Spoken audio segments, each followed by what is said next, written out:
1 Samuel pasal 25 ayat 1 sampai 44. Kematian Samuel.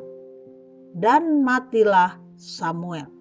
Seluruh orang Israel berkumpul meratapi dia dan menguburkan dia di rumahnya di Rama. Dan Daud berkemas lalu pergi ke padang gurun Paran. Daud, Nabal, dan Abigail. Ketika itu ada seorang laki-laki di Maon yang mempunyai perusahaan di Karmel. Orang itu sangat kaya. Ia mempunyai 3.000 ekor domba dan 1.000 ekor kambing. Ia ada di Karmel pada pengguntingan bulu domba-dombanya. Nama orang itu Nabal dan nama istrinya Abigail. Perempuan itu bijak dan cantik, tetapi laki-laki itu kasar dan jahat kelakuannya. Ia seorang keturunan Kaleb. Ketika didengar Daud di padang gurun bahwa Nabal sedang menggunting bulu domba-dombanya, maka Daud menyuruh 10 orang, dan kepada orang-orang itu Daud berkata, "Pergilah ke Karmel dan temuilah Nabal.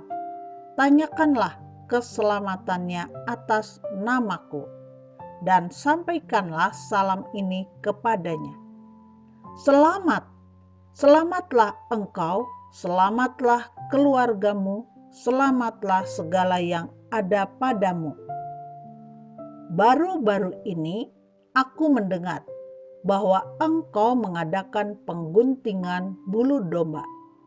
Adapun gembala-gembalamu yang ada dengan kami, tidak kami ganggu, dan tidak ada sesuatu yang hilang daripada mereka selama mereka ada di Karmel. Tanyakanlah kepada orang-orangmu. Mereka tentu akan memberitahukan kepadamu. Sebab itu, biarlah orang-orang ini mendapat belas kasihanmu. Bukankah kami ini datang pada hari raya? Berikanlah kepada hamba-hambamu ini dan kepada anakmu Daud apa yang ada padamu."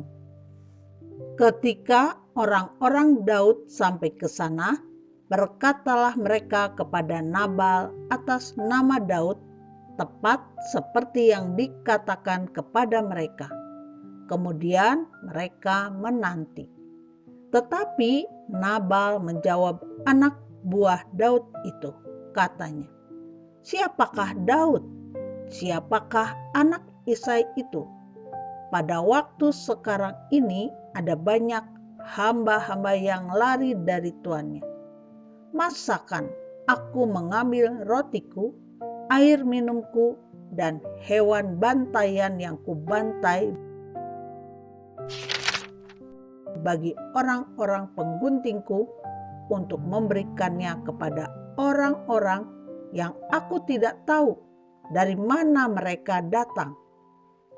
Lalu orang-orang Daud itu berbalik pulang, dan setelah sampai, mereka memberitahukan kepadanya tepat seperti yang dikatakan kepada mereka.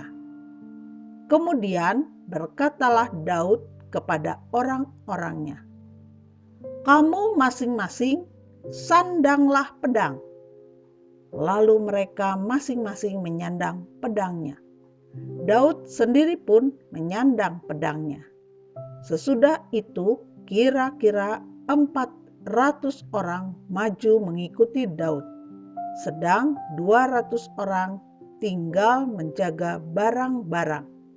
Tetapi kepada Abigail, istri Nabal, telah diberitahukan oleh salah seorang bujangnya, katanya, "Ketahuilah, Daud menyuruh orang dari padang gurun untuk memberi salam kepada Tuan kita, tetapi ia memaki-maki mereka. Padahal orang-orang itu sangat baik kepada kami. Mereka tidak mengganggu kami dan kami tidak kehilangan apa-apa selama kami lalu lalang di dekat mereka ketika kami ada di ladang. Mereka seperti pagar tembok sekeliling kami siang malam, selama kami menggembalakan domba-domba di dekat mereka. Oleh sebab itu, pikirkanlah dan pertimbangkanlah apa yang harus kau perbuat. Sebab telah diputuskan bahwa celaka akan didatangkan kepada Tuhan kita dan kepada seisi rumahnya. Dan ia seorang yang dursila, sehingga orang tidak dapat berbicara dengan dia. Lalu segeralah Abigail mengambil 200 roti, 2 buyung anggur, 5 domba yang telah diolah, 5 sukat berti gandum, 100 buah kue kismis, dan 200 kue ara. Dimuatnyalah semuanya ke atas keledai. Lalu berkata kepada bujang-bujangnya, "Berjalanlah mendahului aku segera menyusul kamu." Tetapi Nabal, suaminya, tidaklah diberitahunya. Ketika perempuan itu dengan menunggang keledainya turun dengan terlindung oleh gunung, tampaklah Daud dan orang-orangnya turun ke arahnya, dan perempuan itu bertemu dengan mereka. Daud tadinya telah berkata, "Sia-sialah aku melindungi segala kepunyaan orang ini di padang gurun, sehingga tidak ada sesuatu pun yang hilang dari segala kepunyaannya. Ia membalas kebaikanku dengan kejahatan. Beginilah kiranya Allah menghukum Daud, bahkan lebih lagi daripada itu, jika kutinggalkan hidup sampai pagi seorang laki-laki saja pun dari semua yang ada padanya." Ketika Abigail melihat Daud, segeralah ia turun dari atas keledainya, lalu sujud menyembah di depan Daud dengan mukanya sampai ke tanah. Ia sujud pada kaki Daud serta berkata, "Aku sajalah, ya Tuanku, yang menanggung kesalahan itu. Izinkanlah hamba-Mu ini berbicara kepadamu dan dengarkanlah perkataan hamba-Mu ini. Janganlah kiranya Tuanku mengindahkan Nabal, orang yang dursila itu, sebab seperti namanya demikianlah ia. Nabal namanya dan bebal orangnya. Tetapi aku, hamba-Mu ini, tidak melihat orang-orang yang Tuanku suruh. Oleh sebab itu, Tuanku, demi Tuhan yang hidup dan demi hidup-Mu yang dicegah Tuhan daripada melakukan hutang darah dan daripada bertindak sendiri dalam mencari keadilan, biarlah menjadi sama seperti Nabal musuh-Mu dan orang yang bermaksud jahat terhadap Tuanku. Oleh sebab itu, pemberian yang dibawa kepada Tuanku oleh budak-Mu ini, biarlah diberikan kepada orang-orang yang mengikuti Tuanku. Ampunilah kiranya kecerobohan hamba-Mu ini, sebab pastilah Tuhan akan membangun bagi Tuanku keturunan yang teguh, karena Tuanku ini melakukan perang Tuhan dan tidak ada yang jahat terdapat padamu selama hidupmu. Jika sekiranya ada seorang bangkit mengejar engkau dan ingin mencabut nyawamu, maka nyawa Tuanku akan terbungkus dalam bungkusan tempat orang-orang hidup pada Tuhan Allahmu. Tetapi nyawa para musuhmu akan diumbankannya dari dalam salang umban. Apabila Tuhan melakukan kepada tuanku sesuai dengan segala kebaikan yang difirmankannya kepadamu dan menunjuk engkau menjadi raja atas Israel, maka tak usahlah tuanku bersusah hati dan menyesal karena menumpahkan darah tanpa alasan, dan karena tuanku bertindak sendiri dalam mencari keadilan. Dan apabila Tuhan berbuat baik kepada tuanku, ingatlah kepada hamba-Mu ini. Lalu berkatalah Daud kepada Abigail, terpujilah Tuhan Allah Israel yang mengutus engkau menemui aku pada hari ini. Terpujilah kebijakanmu dan terpujilah engkau sendiri, bahwa engkau pada hari ini menahan aku daripada melakukan hutang darah dan daripada bertindak sendiri dalam mencari keadilan.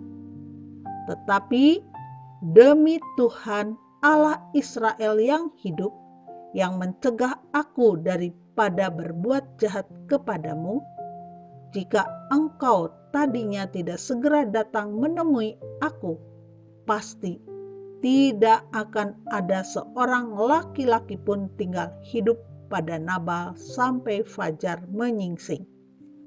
Lalu Daud menerima dari perempuan itu apa yang dibawanya untuk dia dan berkata kepadanya, "Pulanglah dengan selamat ke rumahmu. Lihatlah, aku mendengarkan perkataanmu dan menerima permintaanmu dengan baik." Sampailah Abigail kepada Nabal, dan tampaklah Nabal mengadakan perjamuan di rumahnya seperti perjamuan raja-raja. Nabal riang gembira dan mabuk sekali. Sebab itu tidaklah diceritakan perempuan itu sepatah kata pun kepadanya sampai fajar menyingsing. Tetapi pada waktu pagi, ketika sudah hilang mabuk Nabal itu, diceritakanlah kepadanya oleh istrinya segala perkara itu. Lalu terhentilah jantungnya dalam dada dan ia membatu.